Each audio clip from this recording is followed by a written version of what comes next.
Hello बच्चों, एक बार फिर से स्वागत है आप सभी लोगों का यूनिक केमिस्ट्री में।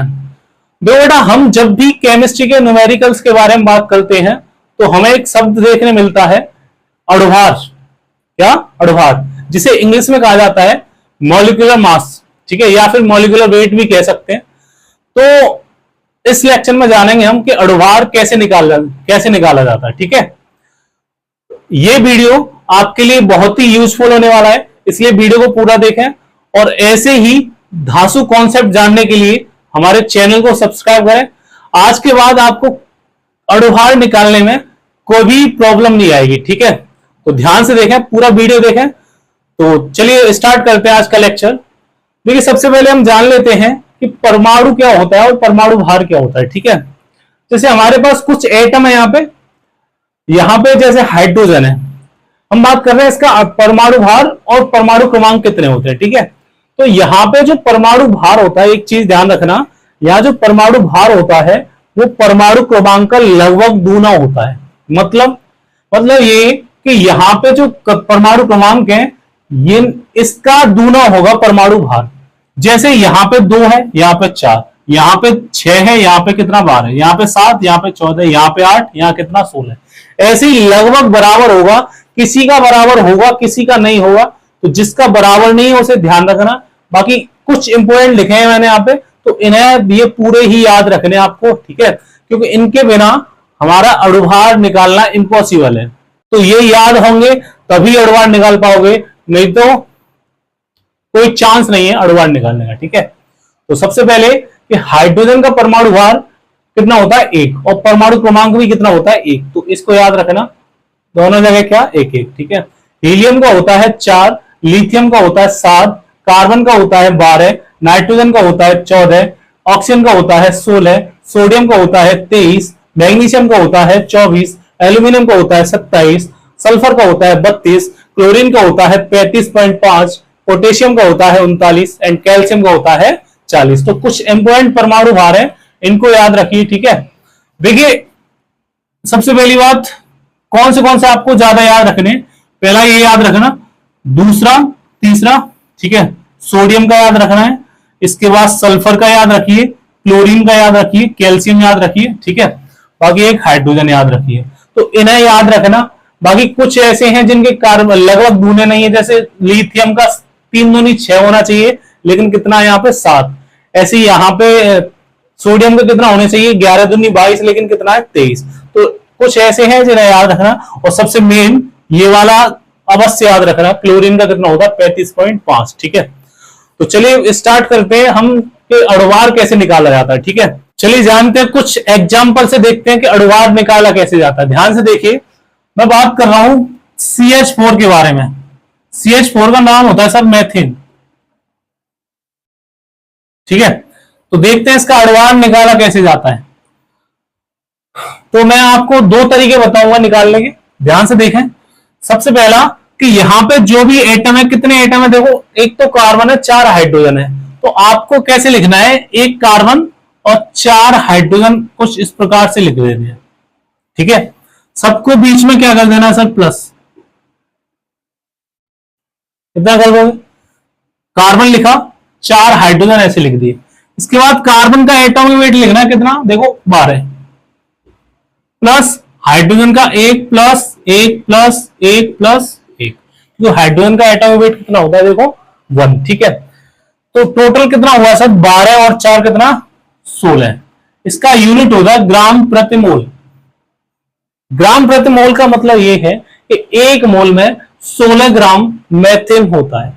1 मोल में कितना ग्राम, 16 ग्राम मैथिन होता है। ठीक है, तो इसका यूनिट क्या, ग्राम प्रति मोल। देखिए एक शब्द आ रहा है इसमें, क्या, मोल। मोल के बारे में हम नेक्स्ट वीडियो में डिस्कस करेंगे कि मोल कैसे निकालते हैं, मोल होता क्या है। ठीक है, बाकी हम बात कर रहे हैं इसके अणुभार कैसे निकाला जाता है। दूसरा, मान लो हमें निकालना सर H2O का, इसका नाम होता है जल। जल का फॉर्मूला क्या, H2O। तो इसका कैसे निकालोगे, 2 तो H है हमारे पास और 1 O है। 2 H है 1 O है, तो बीच में क्या करना है ना, प्लस। हाइड्रोजन का कितना एटॉमिक वेट 1, प्लस इसका 1 प्लस ऑक्सीजन का एटॉमिक वेट कितना सर 16, टोटल ऐड करो 16 और 2 कितना 18 ग्राम प्रति मोल। ठीक है, उम्मीद करता हूं समझ में आ रहे होंगे ये। ठीक है, अच्छा मैं अगर दूसरे तरीके की बात करूं, दूसरा तरीका क्या है, सेकंड टाइप देखो इसका, आप इसका भी कर सकते हो ना। चलिए इसकी बात कर रहे हैं कि सेकंड टाइप से कैसे निकलेगा। देखिए करना क्या है, यहां पे हाइड्रोजन कितने हैं सर 2, तो 2 लिख देने हैं। ठीक है, इनटू करना है आपको इसका एटॉमिक वेट, तो एटॉमिक वेट कितना है इसका हाइड्रोजन का 1। इसके बाद हाइड्रोजन एटम खत्म हो गया, बीच में लगा दो प्लस। अब बारी ऑक्सीजन की, तो ऑक्सीजन कितना 1 इंटू ऑक्सीजन का एटॉमिक वेट होता है 16, तो 2 एकम 2 प्लस 16 एकम 16, तो 16 और 2 कितना सर 18। तो किसी भी टाइप से कर लो आंसर वही आएगा। ठीक है, आपको जो भी टाइप अच्छा लगे उससे कर सकते हो, और बाकी दोनों ही टाइप सिंपल है, कैसे भी कर लो, है ना। चलिए तीसरे एग्जांपल की बात कर रहे हैं।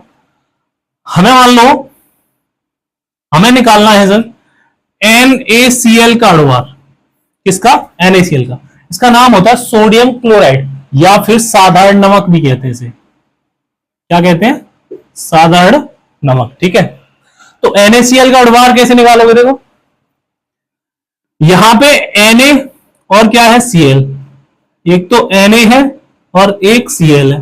अच्छा Na का अणुभार कितना सर 23, Cl का अणुभार कितना 35.5। देखिए यहाँ पे Na कहां है, देखो Na का कितना 23 और क्लोरीन का कितना 35.5। ठीक है, दोनों को ऐड करोगे तो कितना आएगा, तो 5 और 3 8, 3 और 2 कितना 5.5 ग्राम प्रति मोल। आंसर कितना 58.5 ग्राम प्रति मोल। अगर कोई पूछे कि NaCl का अणुभार कितना होता है तो 58.5 ग्राम प्रति मोल। ठीक है, अगर पूछे कोई जल का अणुभार कितना 18, पूछे यार मैथेन का कितना 16। ठीक है, एग्जाम्पल नंबर 4 हम बात कर रहे हैं H2SO4 के बारे में। इसका नाम होता है सर सल्फ्यूरिक अम्ल, सल्फ्यूरिक अम्ल। ठीक है, अगर मैं बात करूं कि सल्फ्यूरिक अम्ल का अणुभार क्या होता है, तो देखिए ध्यान से सल्फ्यूरिक अम्ल का अणुभार देखिए। अच्छा यहां पे इसको सेकंड टाइप से निकालने की कोशिश करते हैं। देखिए यहां पे हाइड्रोजन कितने हैं 2 इंटू हाइड्रोजन का एटॉमिक वेट होता है 1।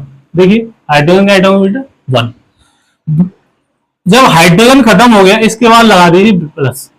सल्फर कितने, सल्फर होता है, सल्फर है यहाँ पे 1 इंटू सल्फर का एटॉमिक वेट होता है सर 16। देखिए यहाँ पे सॉरी सल्फर का एटॉमिक वेट होता है 32, कितना होता है 32। ठीक है, इसके बाद यहां पे सल्फर खत्म, इसके बाद ऑक्सीजन, ऑक्सीजन कितने 4 इंटू ऑक्सीजन का होता है 16, टोटल करोगे कितना, देखिए 2 एकम 2 प्लस 32 एकम 32 प्लस 16 चौके 64। ठीक है, जोड़ो 4 और 2 6, 6 और 2 8, 6 और 3 कितना 9, कितना आया 98 ग्राम प्रति मोल। तो अगर कोई पूछे कि 1 मोल सल्फर में सॉरी 1 मोल सल्फ्यूरिक अम्ल में 1 मोल सल्फ्यूरिक अम्ल में कितने ग्राम होता है, कितने ग्राम होता है। ठीक है, तो कितने ग्राम 98 ग्राम होता है। ठीक है, तो अगर कोई ये भी पूछ सकता है कि सल्फ्यूरिक अम्ल का अणुभार कितना, तो 98 ग्राम। ठीक है, नेक्स्ट देखिए C6H12O6, C6H12O6 इसका नाम होता है सर ग्लूकोज। क्या नाम है इसका, ग्लूकोज। तो अगर कोई ये भी पूछ सकता है कि ग्लूकोज का फॉर्मूला क्या, तो आपको बता देना है C6H12O6। ठीक है, इसके अगर मैं अणुभार की बात करूं तो अणुभार कैसे निकालोगे, देखो यहां पे कार्बन कितने 6 इंटू कार्बन का एटॉमिक वेट कितना होता है 12, देखो यहां से कार्बन का 12। ठीक है, इसके बाद प्लस हाइड्रोजन कितने हैं सर 12 इंटू हाइड्रोजन का कितना 1। ठीक है, प्लस ऑक्सीजन कितने 6 इंटू ऑक्सीजन का होता है सर 16, देखो। ठीक है, करो कैलकुलेट, 12 छिंगे 72 प्लस 12 एकम 12 प्लस 16 छिक्के 96, जोड़ो तो क्या आएगा? 6 और 2 8, 8 और 2 10, 10 का 0 हासिल 1, 1 और 9 10, 10 और 1 11, 11 और 7 कितना सर? 18 ग्राम प्रति मोल। ठीक है, आप किसी भी टाइप से निकाल लो, आंसर वही आएगा। ठीक है, तो आपको क्या करना है, बाकी मैं कुछ फॉर्मूले दे रहा हूं, कुछ कंपाउंड दे रहा हूं आपको, उनको निकाल के देखना है, उनके एडवांस निकाल के देखना है। ठीक है, जैसे आपको निकालना सर छठवां, आप निकालने की कोशिश कीजिए NH2CONH2 का, इसका नाम होता है सर यूरिया। क्या नाम होता है? यूरिया। ठीक है, आपको निकालना है C6H6 का, इसका नाम होता है बेंजीन। ठीक है, आपको निकालना है CO2 का, आपको इसका नाम पता ही होगा, क्या नाम होता है इसका? Carbon dioxide. Carbon dioxide.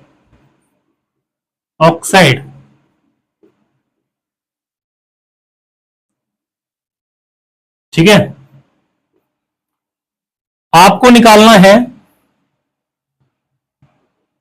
NaOH का, इसका नाम होता है sir sodium hydroxide. Sodium hydroxide.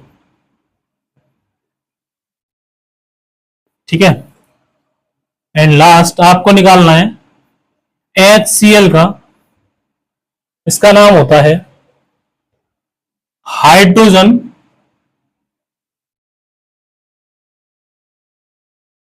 Chloride. ठीक है, तो आपको ये होमवर्क है आपका, आपको ये करके देखने निकालने हैं। बाकी मैं आपको इनका आंसर बता दे रहा हूं, आंसर क्या आने वाला है, लेकिन आपको कोशिश करनी है, आपको निकाल के देखना है। अगर आप निकालेंगे नहीं तो आपको ये निकालना नहीं आएगा, आप फिर कंफ्यूज होंगे कि एडवांस निकालते कैसे। ठीक है, तो इसलिए आपको ये निकाल के देखने, आप जब तक खुद से नहीं निकालोगे जब तक आएंगे नहीं आपसे निकालना। ठीक है, एनएस इसका आएगा, यूरिया का सर आएगा 60, बेंजीन का आएगा 78, CO2 आएगा 44, सोडियम हाइड्रोक्साइड का आएगा यहां पे तुम्हारा 40, HCl का आएगा 36.5। ठीक है, तो आपको ये निकाल के देखने। इसके बाद देखिए इसमें एक शब्द आया था मोल, तो हम नेक्स्ट वीडियो में बात करेंगे मोल कैसे निकालते हैं, मोल का फॉर्मूला क्या होता है, आखिर होता क्या है मोल। ठीक है, तो बाकी आज के लिए इतना रखेंगे। उम्मीद करता हूं आपको एडवांस निकालना आ गया होगा। एडवांस निकालने के लिए सबसे जरूरी चीज है हमारे पास परमाणु भार, एटॉमिक वेट। ठीक है, बाकी AMU का मतलब क्या होता है? Atomic mass unit. ठीक है, इसका मात्रक होता है ग्राम प्रति मोल। बाकी इन्हें याद कीजिए, इसी के बाद एडवांस निकालने की कोशिश कीजिए। जब आप निकालोगे तो आपको साथ के साथ याद भी होते जाएंगे। ठीक है, तो इसलिए प्रैक्टिस करना बहुत जरूरी है, रिवीजन बहुत जरूरी होता है, क्योंकि रिवीजन नहीं करोगे तो आप ये सारी चीजें भूल जाओगे। ठीक है, बाकी धन्यवाद। अगर वीडियो पसंद आया हो तो लाइक करो, शेयर करो, कमेंट करो एंड हमारे चैनल को सब्सक्राइब करो, जिससे कि आप तक हमारी वीडियो आसानी से पहुंच सके। ठीक है, धन्यवाद।